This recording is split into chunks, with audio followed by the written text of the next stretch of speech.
Hello and welcome to this class. तर students, आपल्याला माहिती आहे आपण काय केलं होतं, सगळ्यात आधी लॅटिक्सला डिस्कशन केलं होतं की आपल्याला माहिती आहे की लॅटिक्स काय असतो. लॅटिक्स म्हणजे बेसिक आपल्याकडे जर पॉईंट्स असतील, ठीक आहे, तर त्या पॉईंट्सला जॉईंट करून आपण काय करायचो, एक फ्रेम बनवायचो, स्ट्रक्चर बनवायचो, ठीक आहे ना. तर हे स्ट्रक्चर बनवून झाल्यावर आपल्याकडे काय यायचं, एक पूर्ण लॅटिक्स तयार व्हायचा आणि मग ह्या लॅटिक्सवरती आपण काय करायचो, पार्टिकल्सला अरेंज करायचो. म्हणजे बेसिकली हे जे स्ट्रक्चर असायचं आपलं, हे काय एक युनिट सेल असायची, ठीक आहे ना. काय असायची, युनिट सेल. तर याचा अर्थ आपण जे पार्टिकल्स आहेत ते क्युबिकली अरेंज केले म्हणून आपल्याकडे काय भेटला, एक क्यूब भेटला. म्हणजे स्ट्रक्चर कसं भेटलं, क्यूब भेटलं. तर मॅथमॅटिकली किंवा यांनी जे केमिस्ट्रीमध्ये रिसर्च केला गेला, त्या रिसर्चमध्ये असं समोर आलं की त्याच्यामध्ये हे जे पार्टिकल्स आहेत जे आपण अरेंज करतो आणि अरेंज करून जो बेसिक स्ट्रक्चर तयार करतो आपण, तर त्या स्ट्रक्चरचे 14 असे डिफरंट वेज आहेत. तर आपण हे पार्टिकल्स 14 डिफरंट वेजने काय करू शकतो, अरेंज करू शकतो, बरोबर. तर ह्याच्यामध्ये we arrange the particles by 14 different ways. म्हणजे आपल्याला हे जे पार्टिकल्स आहेत 14 वेगवेगळ्या पद्धतीने अरेंज करता येतात, ठीक आहे ना. तर देअर आर ओनली 14 वेज, फक्त 14च वेज आहेत which similar points can be arrange in an 3 dimensional order. म्हणजे जर तुम्हाला याला 3Dमध्ये अरेंज करायचं असेल, जसं मी तुम्हाला परत एक क्यूब काढून दाखवतो ना, तसा जर आपण म्हटला हेक्झॅगॉन पण आपण काय करू शकतो, याच्याने काढू शकतो ना. पिरॅमिड आपण बनवू शकतो 3 डायमेन्शनलमध्ये, ठीक आहे ना. तर असे जे स्ट्रक्चर्स येतात आपल्याकडे, असे स्ट्रक्चरची जी अरेंजमेंट असते, असे काहीतरी बरेचसे आपल्याकडे स्टेप येतात. म्हणजे 14 डिफरंट वेज आहेत, तर असे 14 वेज आहेत. पण ह्या 14 वेजने आपण काय करू शकतो, त्यांना त्या पार्टिकल्सला अरेंज करू शकतो, ठीक आहे. तर असे जे अरेंजमेंट आहे that will be a 3 dimensional जे ऑर्डर आहे किंवा 3 डायमेन्शनल अरेंजमेंट आपण कन्सिडर करतो. म्हणून दीज पार्टिकल्स जी 14 लॅटिक्स आहेत आपले, बरोबर ना. लॅटिक्सची अरेंजमेंट किती आहे, टोटल 14 लॅटिक्सची अरेंजमेंट आपण म्हणू शकतो. So these 14 lattices which describe by a crystal structure, त्याला म्हटलं जातं दॅट इज ब्रेविस लॅटिक्स म्हटलं जातं. काय म्हटलं जातं, ब्रेविस लॅटिक्स, ठीक आहे. तर असे जे 14 लॅटिक्स आहेत which is also known as an Bravais lattices. तर हे जे ब्रेविस लॅटिक्स बेसिकली आपण विचार केला तर ग्रुप ऑफ 14 लॅटिक्स आहेत. म्हणजे जर 14 लॅटिक्सचा आपण एक ग्रुप तयार केला, तर असा 14 लॅटिक्सचा जो ग्रुप आहे तो आहे आपला ब्रेविस लॅटिक्स, ठीक आहे ना. काय आहे तो, ब्रेविस लॅटिक्स. आणि जे 14 टाईपचे म्हणजे दॅट 14 टाईप जे आहेत ऑफ अ युनिट सेल, म्हणजे तीच आपली लॅटिक्सच म्हणजे काय, आपला एक युनिट सेल आपण कन्सिडर करतो ना. तर बघा, मग जे 14 टाईपचे युनिट सेल्स आहेत त्यांना आपण काय म्हटलं तर तेच आपले ब्रेविस लॅटिस आहेत, ठीक आहे ना. म्हणजे 14 types of unit cell and 14 lattice, म्हणजे हे दोघं काय आहेत आपले ब्रेविस लॅटिक्स आपण त्याला म्हणतो. मग असे जे ब्रेविस लॅटिक्स आहेत आर ऑल्सो 7 क्रिस्टल सिस्टीम आहेत. याच्यामध्ये ब्रेविस लॅटिक्समध्ये 7 क्रिस्टल सिस्टीम आपल्याकडे येतात, ठीक आहे. तर असे जे 7 क्रिस्टल सिस्टीमचा जर तुम्ही विचार केला, कारण आपण पार्टिकल्स आत्तापर्यंत काय क्युबिक सिस्टीममध्ये बघत आलो आहे, ठीक आहे. आपण क्युबिक सिस्टीममध्ये त्याला डिस्कशन केलं. तर याच्यामध्ये असे 7 क्रिस्टल्स आहेत, म्हणजे 7 क्रिस्टल्स आहेत, सिस्टीम्स आहेत, ज्यांना काय करू शकतो आपण ब्रेविस लॅटिक्सला अरेंज करू शकतो.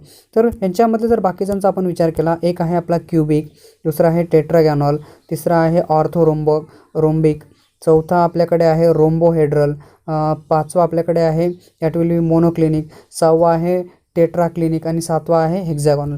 एक्झॅक्टली हे काय आहेत, हे सगळे 7 क्रिस्टल सिस्टीम्स आहेत, ज्यांना आपण काय करू शकतो, त्या पद्धतीने आपण त्या पार्टिकल्सला काय करू शकतो, अरेंज करू शकतो. ही आपल्याकडे एक टेबल पण दिला आहे, आपण बघू त्या टेबलला. आता हा जर टेबल तुम्ही नीट तुम्हाला दिसत असेल तर बघा, हा तर ब्रेविस लॅटिसचा एक टेबल आपल्याकडे दिलेला आहे. तर ब्रेविस लॅटिसचा हा टेबलमध्ये जर तुम्ही बघितलं तर हा क्युबिक तुम्हाला इथे दिसत दिसतोय, हा क्युबिक शेप आपल्याला दिसतोय, ठीक आहे. तर क्युबिकमधले 3 टाईप्स यांनी इथे दिलेले आहेत. तसंच याच्यामध्ये क्युबिकमध्ये simple, primary, body centred, face centred आपल्याकडे येतो, ठीक आहे. ऑर्थोरोम्बिक दिलेला आहे, दिसतोय हा ऑर्थोरोम्बिकचा एक पोर्शन आहे जिथे आपण लॅटिक्सचे पॉईंट्स अरेंज करू शकतो.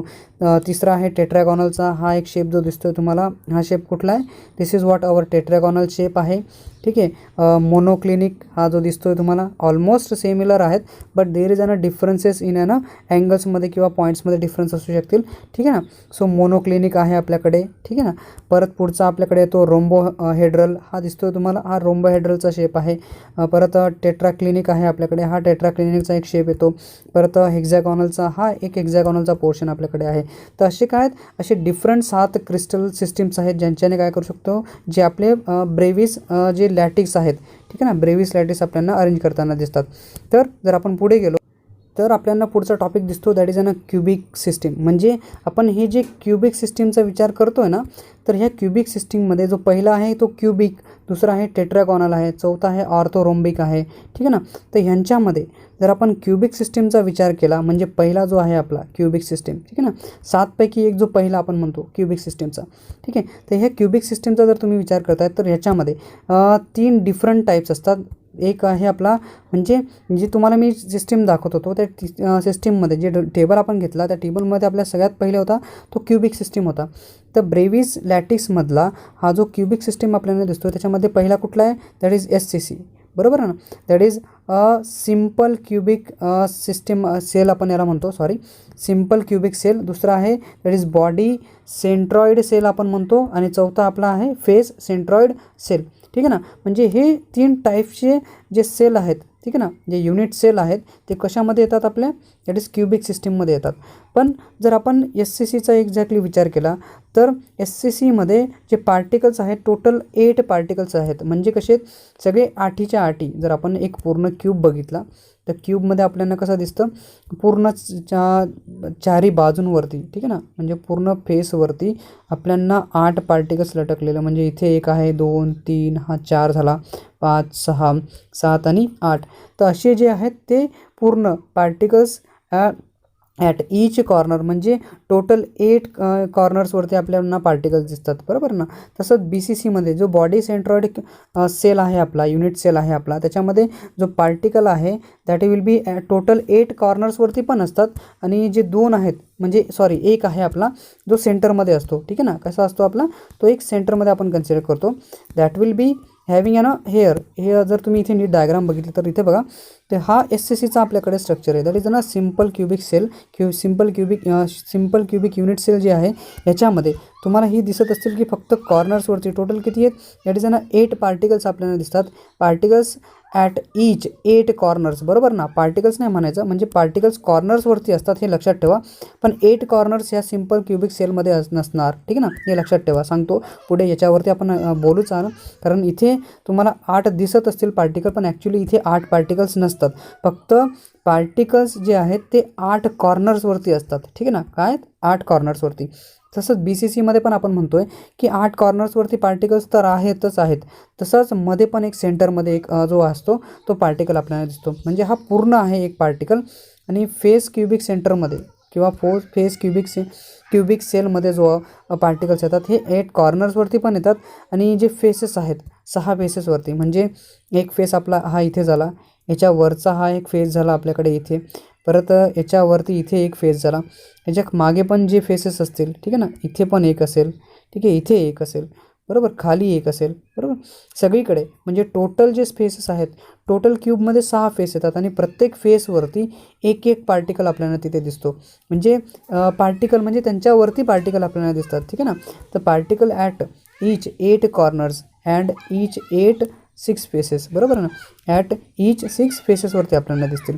So here that if you discuss that की ॲक्च्युली जर आपण म्हणतोय की इथे 8 कॉर्नर्स आहेत, तर 8 कॉर्नर्सवरती किती नंबर्स ऑफ पार्टिकल्स असायला पाहिजे होते, 8. पण असं याच्यामध्ये नसतं, कारण इथे 8 पार्टिकल्स तुम्हाला दिसणार नाही ना. इथे तुम्हाला 9 दिसतील, नाही ना. इथे हे 6 अधिक आपले जे 8 आहेत ते, ठीक आहे ना.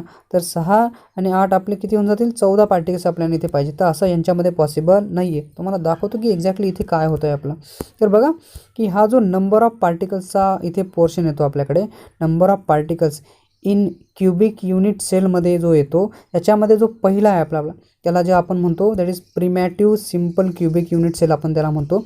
तर असा जो प्रिमॅटिव्ह सिम्पल क्युबिक युनिट सेलचा पोर्शन आहे आपला, दॅट विल बी पहिला आहे, दॅट विल बी इथे जो सिम्पल क्युबिक सेल आहे याच्यामध्ये किती आहेत, टोटल 8 पार्टिकल्स असतात ॲट ईच कॉर्नर, ठीक आहे ना.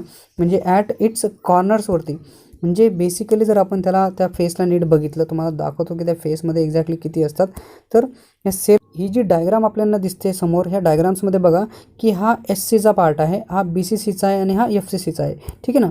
तर ह्याच्यामध्ये जर तुम्ही हा SCचा पोर्शन बघितला, हा BCCचा पोर्शन बघितला आणि हा FCचा पोर्शन बघितला, तर आपल्याला काय फाइंड आउट करायचं आहे की actually total number of particles ह्यांच्यामध्ये किती असतात, ठीक आहे ना.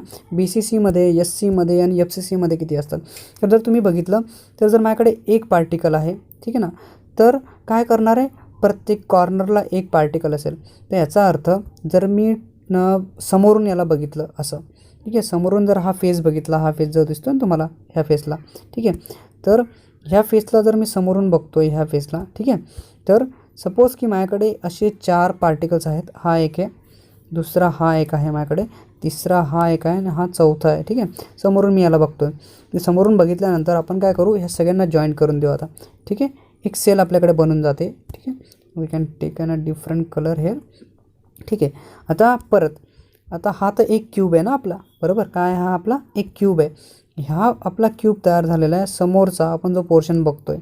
पण जर तुम्ही विचार केला तर आता ह्याच्या एक्झॅक्टली बाजूला, ठीक आहे ना, ह्याच्या एक्झॅक्टली बाजूला अजून दुसरा क्यूब लागणार आहे, बरोबर ना. काय लागेल, अजून एक दुसरा क्यूब लागेल, ठीक आहे, इथे लागून जाईल. अजून एक क्यूब इथे लागेल तुमचा, ह्याच्या बाजूला इथे परत एक क्यूब आपला इथे लागणार आहे.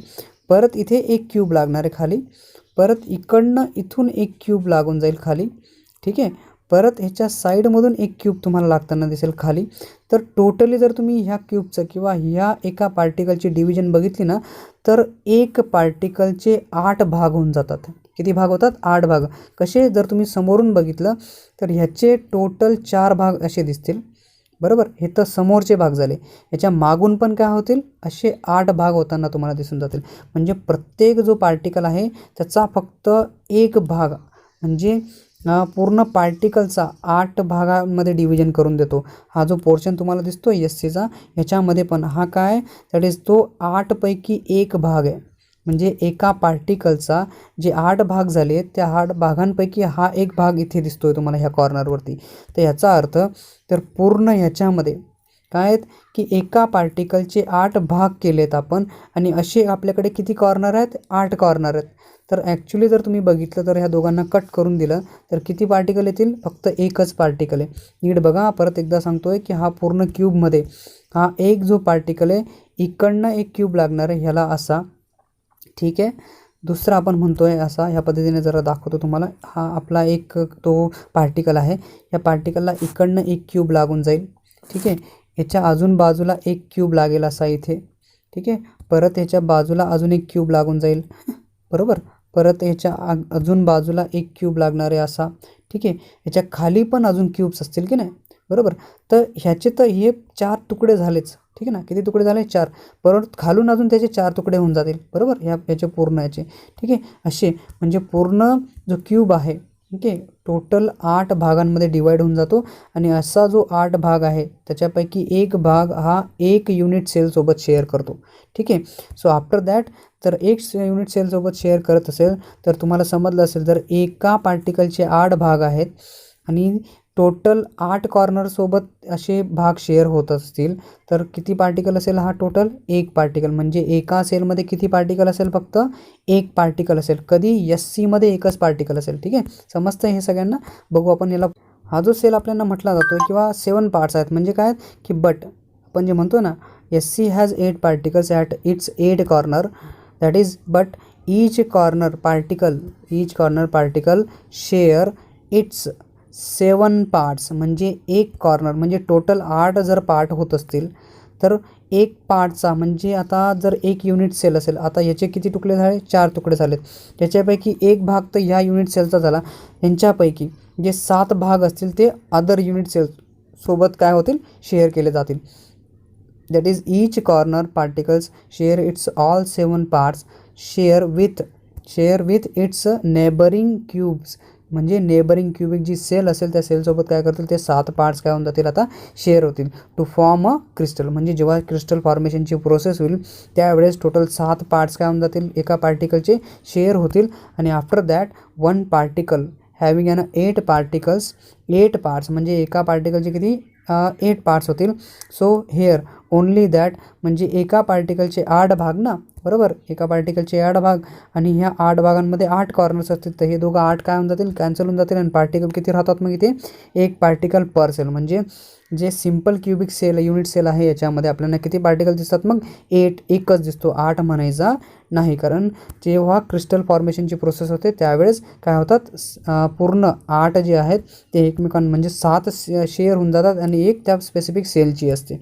ठीक आहे, तर त्यानंतर येतो body centred cubic unit cell आपण त्याला म्हणतो. तर बॉडी सेंटर्ड युनिट सेलमध्ये जर आपण विचार केला, त्या डायग्राममध्ये आपण नीट बघितलं होतं की ह्याच्यामध्ये, ठीक आहे ना, मधला एक आहे, तर मधला हा एक जसं तसा असेल, म्हणजे एक तर फिक्स असेल हा, पण या कॉर्नरचे किती होते आपल्याकडे, कॉर्नरवरती लागून किती तयार झाले होते, 1/8 × 8 किती होता, 1 होता, म्हणजे 1+1 टोटल BCCमध्ये किती पार्टिकल्स असतील, BCCच्या एक युनिट सेलमध्ये किती पार्टिकल्स असायला पाहिजे, 1+1 2 पार्टिकल्स असतील, बरोबर. तसाच जो face centre cubic unit cell आहे आपला, त्या फेस सेंटर क्युबिक युनिट सेलमध्ये टोटल जर फेसिंगचा विचार केला तर फेसवरती आहेत, कुठे आहेत, फेसवरती.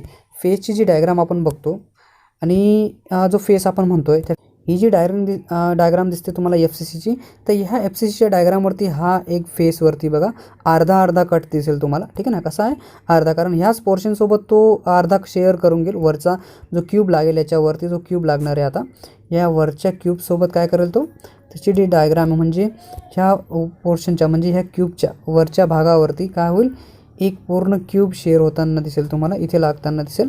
ठीक आहे, तर हा पोर्शन काय होऊन जाईल, इकडच्या क्यूबसोबत काय होईल, शेअर होताना तुम्हाला दिसेल, हा पोर्शन होऊन जाईल इकडचा, असा जर आपण म्हटलं याला. ठीक आहे, तर पुढचा पूर्ण आपला जो शेअर आहे, ठीक आहे, तर याच्यामध्ये जो अर्धा जो भाग आहे आपला, तो एका पार्टिकलचा शेअर होतो. तर असे किती फेसेस आहेत, 6 फेसेस आहेत. 6 फेसेसवरती जर अर्ध्याचा आपण विचार केला, ठीक आहे, एका फेसवरती अर्धा आहे, ठीक आहे, प्लस एका फेसवरती अर्धा आहे, असे किती फेस आहेत टोटल, एका फेसवरती जर अर्धा असेल तर असे किती फेस आहेत, 6 फेस आहेत. तर 6 फेसेसला जर कट केलं तर किती होऊन जाईल आपल्याकडे, 3, म्हणजे किती झाले, 3 पार्टिकल्स. आणि राहिला कॉर्नरचे पार्टिकल्स, बरोबर, मध्ये पार्टिकल नसतो याचा, ठीक आहे, मधला पार्टिकलचा विचार करायचा नाही, कारण FCCमध्ये मध्ये नसतो, फक्त BCCमध्ये मध्ये पार्टिकल असतो. ठीक आहे, तर याच्या 6 फेसेसचे 3 पार्टिकल्स आणि कॉर्नरचा 1 पार्टिकल, किती झाले टोटल, 4 पार्टिकल्स. म्हणजे जे FCC स्ट्रक्चर आहे आपलं, त्याच्यामध्ये जी एक युनिट सेल असते त्याच्यामध्ये किती पार्टिकल्स असतात, दॅट विल बी हॅव्हिंग आपले किती 4 पार्टिकल्स आपण त्याला म्हणू शकतो. ठीक आहे, कारण हे 3 झाले आणि एक तो आपला चौथा पार्टिकल. ठीक आहे, तर ह्या FCCमध्ये आपल्याला किती दिसतात, टोटल 4 पार्टिकल्स दिसतात, कारण कॉर्नरचे आणि फेसेसवरचे कन्सिडर करून आपल्याकडे टोटल किती येतात, 4 येऊन जातात. तसंच जर आपण पुढे गेलो, याचा जर रिमार्कचा विचार केला, काही लक्षात ठेवा की जे कॉर्नरचे पार्टिकल्स आहेत किती 8 क्यूब्स, म्हणजे 8 क्यूब्ससोबत पार्टिकल्सला शेअर करतात. ठीक आहे ना, पार्टिकल शेअर 8 क्यूब्स. ठीक आहे ना, म्हणजे किती युनिट सेल, म्हणजे 8 क्यूब्ससोबत काय करतात, हे पार्टिकल शेअर करतात, कुठले, कॉर्नरवरचे. ठीक आहे, तसंच जो फेस आहे ना आपला, मी जसं म्हटलं ना, हा फेस आहे, याच्या फेसच्या मधला काय करतो हा, दॅट विल बी 2 क्यूबसोबत, म्हणजे एक स्वतः तो पहिला क्यूब असेल, ठीक आहे, ह्या क्यूब, आणि याच्या बाजूला लागणारा जो दुसरा क्यूब येऊन जाईल, त्या क्यूबसोबत तो काय करेल, त्याचा पार्टिकल शेअर करून देईल. म्हणजे इथे ते दोघं एकमेकांना, मधला पोर्शन बोलतोय, मधला पोर्शन, की ह्या पोर्शनवरती, कारण ही आपली एज असते, काय असते ही एज, म्हणजे जसं आपला घराच्या 2 भिंतींच्या मधला हा कोपरा असतो ना, ठीक आहे, कोपरा म्हणण्यापेक्षा हा जो भाग आहे इथला भिंतीवरचा, ठीक आहे, हा आपला कॉर्नरचा भाग आहे. ठीक आहे, आणि इथे मधला फेसिंगचा भाग आहे, हा आहे एजचा भाग.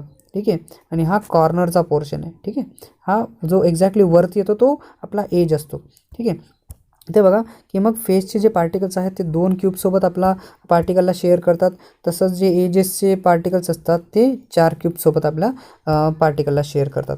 पण जर मी पुढे गेलो, आपण जो क्यूब युनिट सेल म्हणतोय, अशी जी युनिट सेल आहे यांच्यामध्ये आपल्याला मोलर मास दिसतं. म्हणजे जर युनिट सेल असेल तर तिच्याकडे मास असायला पाहिजे, तिच्याकडे डेन्सिटी असायला पाहिजे, आणि परत तिच्याकडे काय असायला पाहिजे, त्याच्या एका एजला लेंथ पण असायला पाहिजे.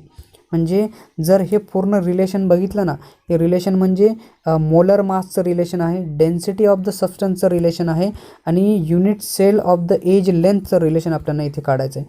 म्हणजे एका युनिट सेलमध्ये काय काय, या सगळ्या गोष्टी आपल्याला इथे ऑब्झर्व करायच्या आहेत. जर तुम्ही नीट बघितलं की आपण कन्सिडर करू, आता हा जो आपल्याकडे एक युनिट सेलचा आपण क्यूब म्हणतोय, याचा जो एक पोर्शन आहे, म्हणजे ही जी एज आहे तिचा जी लेंथ आहे ती ए आपण कन्सिडर करू, कारण क्यूब असेल तर सगळे जे एजेस असतात त्यांची लेंथ काय होऊन जाईल, ए होऊन जाईल. मग आपण एक एज जी आहे आपली तिला लेंथ ए म्हणून कन्सिडर करून घेऊ आणि अशा ए लेंथच्या क्यूबमध्ये याचा जो व्हॉल्यूम होऊन जाईल, बरोबर ना, व्हॉल्यूम माहिती आहे सगळ्यांना, व्हॉल्यूम ऑफ क्यूब आहे तुमचा, दॅट इज जी लेंथ असेल तिचा क्यूब होऊन जातो. तर इथे पण आपली जी लेंथ आहे ती ए आहे, तर याचा व्हॉल्यूम किती होऊन जाईल बरं ह्या युनिट सेलचा, तो ए क्यूब एवढा व्हॉल्यूम होऊन जाईल. बरोबर, जर ए क्यूब व्हॉल्यूम झाला तर मी अजून कन्सिडरेशन करतो की यम हा मास आहे, ठीक आहे ना, काय be the mass of the one particle. तर एका पार्टिकलचं मास काय असेल, यम असेल, ठीक आहे ना. मी पूर्ण नाही बोलते, मी बोलतो एका पार्टिकलचं मास. तर एका पार्टिकलचं मास जर यम असेल, there are n number of particles ना, किती असतील, एन नंबर ऑफ पार्टिकल्स असतील. मग एका सेलमधले किंवा पूर्ण क्रिस्टलमध्ये एन नंबर ऑफ पार्टिकल्स आपल्याला दिसतील. तर ह्या केसमध्ये so n number of particles per unit cell आपल्याकडे होऊन जातील. So here that the mass of unit cell, ठीक आहे ना, जर एका पार्टिकलचा मास यम असेल आणि तिथे एन नंबर ऑफ पार्टिकल्स असतील, ठीक आहे ना, एका पार्टिकलचा मास सपोज मी 2 कन्सिडर करतो आहे आणि तिथे जर 4 सेल असतील तर टोटल मास किती होऊन जाईल, 4 2 जा 8 करून दिलेला ना, बरोबर. तसंच यम इंटू एन काय असेल आपल्याकडे, mass of the unit cell असेल. पण परत अजून मी डेन्सिटी पण कन्सिडर करतो, कारण याच्याकडे डेन्सिटी पण असायला पाहिजे, सबस्टन्स आहे तर डेन्सिटी असायला पाहिजे, ठीक आहे. तर डेन्सिटी असते आपली मास अपॉन व्हॉल्यूम. आपल्याला माहिती आहे की एका पार्टिकलचा मास किंवा mass of the unit cell किती आहे, ठीक आहे, that will be m upon n आहे. आणि व्हॉल्यूम आपल्याला माहिती आहे, आपण ए क्यूब काढला, ठीक आहे. तर आपल्याकडे डेन्सिटी काय आली, यम इंटू एन अपॉन ए क्यूब, ठीक आहे. तर ही तर डेन्सिटी असेल, ठीक आहे ना, this is the density of the substance असेल. तर ह्या केसमध्ये जर मोलर मासचा विचार केला, ठीक आहे ना, काय आहे मोलर मास, मोलर मास माहिती आहे आपल्याला, mass of one particle into number of particles per mole, ठीक आहे ना. मास ऑफ वन पार्टिकल, एक पार्टिकलचा मास आहे यम आणि नंबर ऑफ मोल्स आपल्याला सगळ्यांना माहिती असतो, किती असतो, एक मोल म्हणजे 6.0221470 इंटू 10⁻23, ठीक आहे ना, 6.022147076 इंटू 10⁻23 पार्टिकल्स. हे पार्टिकल्स आहेत आपले एका मोलमध्ये, म्हणजे number of moles, that is known as an Avogadro's number पण याला म्हणतो, ठीक आहे. तर हा जो मोलर मास आहे, ठीक आहे ना, be the molar mass of the substance that will be M. आपला फॉर्म्युला आपल्याला माहिती आहे मोलर मासचा, मग आपण M into N A consider करून घेऊ. याला काय कन्सिडर करायचं, N A, that is number of particle per mole. या दोघांना मल्टिप्लाय करून दिलं, दॅट विल बी, ह्याच्यानंतर जर मला यम पाहिजे असेल मास, तर काय होऊन जाईल, हा एन ए मोलर मासला डिवाइड होऊन जाईल, म्हणून आपल्याकडे काय येईल, that will be mass of one particle, ठीक आहे ना, किती येईल, capital M upon n a. आता हा जो एन एचा पोर्शन आहे, जर मी इक्वेशन 2 मध्ये पुट करून दिलं ना, आपल्याकडे काय होता, डेन्सिटीचा पोर्शन होता, यम इंटू एन अपॉन ए क्यूब होता. तर हा जो आहे ना, ठीक आहे ना, हा आहे आपल्याकडे capital M upon n a आहे ना, ठीक आहे. तर कॅपिटल एम अपॉन एन एचा जर मी विचार करतो आहे, तर हा इथे मी लिहू शकतो, इंटू एन आहे आपल्याकडे, ठीक आहे. तर हा एन डिवाइड आहे, तर डिवाइडचा काय होऊन जाईल, मल्टिप्लाय होऊन जाईल, आणि लास्टली माझ्याकडे जी डेन्सिटी असेल, m into n upon n a into a cube. This is what the, याच्यामध्ये जर तुम्ही बघितलं तर मोलर मास आहे, ठीक आहे, परत डेन्सिटी आहे आणि आपला काय ए आहे, that is what a edge length. तर हे काय आपलं, that is the relation between the molar mass, density of the substance and unit cell of the unit cell edge of, that is the length of the unit cell आपला याच्यामध्ये येऊन जातं, ठीक आहे.